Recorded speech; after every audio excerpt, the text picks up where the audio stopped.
ওসমান হাদিকে টাকা দিয়ে কিনতে পারে নাই। এ কারণেই তো এত কিছু। তোমরা যুবকরা এক একজন ওসমান হাদি হয়ে নতুন করে দাঁড়িয়ে যাও।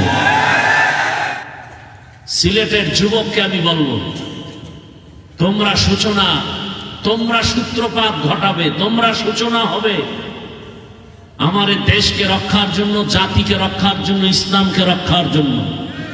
তোমার এই সূত্র এবং এই সূচনা দেখেই উজ্জীবিত হবে আমার দেশের সব যুবকরা। আমার দেশের আর একটা যুবকের গলায় যেন শরীরে আর গুলির আঘাত না আসে। দ্বিতীয়বারে আমার ওসমান হাদির মতো দ্বিতীয় কোন যুবক যেন মৃত্যুর কোলে ঢলে না পড়ে। রক্ত আর কত দিতে হবে? মৃত্যু তো হবেই। শুকরও মরে, কুকুর মরে, গরু মরে। আমি কুকুর না, শুকর না, গরু না, আমি আশরাফুল মখলুক মানুষ। আমাকে কেউ টাকা দিয়ে কিনতে পারবে না। ওসমান হাদিকে টাকা দিয়ে কিনতে পারে নাই। এ কারণেই তো এত কিছু। আর আমার দেশের মানুষ পশুর থেকেও চরিত্র এতটা দুর্বল। একটা মুরগি বাজারে গেলে 500-1000 লাগে, খাসি কিনলে 20,000, গরু কিনলে 1 লাখ। আর আমার বাঙালি বিক্রি হয় ভোটের আগের রাত্রে 500 টাকা। পশু টাকায় বিক্রি হয়, মানুষ টাকায় বিক্রি হতে পারে না। ভোটের আগের রাত্রে টাকা খাওয়ার জন্য তসবিহ গুনতেছে, কবে আসবে সেই বরকতের রাত, আর তাহাজ্জুদের টাইমে সেই হাদিয়া। এটা ফেরত দেওয়া যাবে না, সেই বরকতের টাইমের হাদিয়া। যারা খাবাই মান্নত করছো, তোমরা বাথরুমে গিয়ে 10 গ্রাম পায়খানা খাইও, এরপরে কোনো বাজারে গিয়ে হালাল সাবান কিনে কুলি করিও। আল্লাহ হেদায়েত দান করুন। এটা পশু টাকায় বিক্রি হয়, মানুষ কিভাবে বিক্রি হয়? অথচ একটা যুবক দেশের সম্পদ, দুনিয়ার সম্পদ।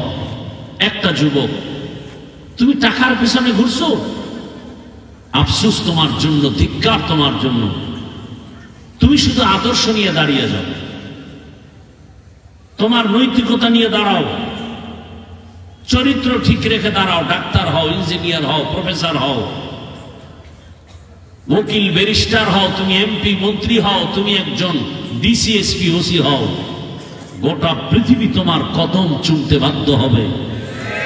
টাকা তোমাকে খুঁজবে, তুমি কেন টাকার পেছনে দৌড়াও? আজ গোটা দুনিয়ার মানুষ ডাক্তার জাকির নায়েককে চিনে, হোমিওপ্যাথিক ডাক্তার। টাকার গরমে চিনে না, আদর্শের কারণে চিনে। বেয়াদবি ক্ষমা চাই। আমি জান্নাতে যেতে চাই, আপনাদেরকেও জান্নাতে নেওয়ার পরামর্শ দিতে আসছি, আঘাত করতে আসি নাই, বুকে লাগাবার জন্য আসছি, লাথি দিতে আসি নাই। বুঝের মাধ্যমে কথা বলছি, হৃদয় থেকে সর্বোচ্চ মহব্বত নিয়ে। মুজিব সৈনিক বলে স্লোগান দাও, জিয়ার সৈনিক বলে স্লোগান দাও। ফলাফল কি, লাভ ক্ষতি, সেটা তুমি আর তোমার খোদা বুঝবা। প্রশ্ন আমার, তুমি মুসলমান হিসেবে একটা দিনও কি তুমি স্লোগান দিছ আমি রসুলের সৈনিক? নেতার বিরুদ্ধে কথা বললে লাঠি মিছিল করো,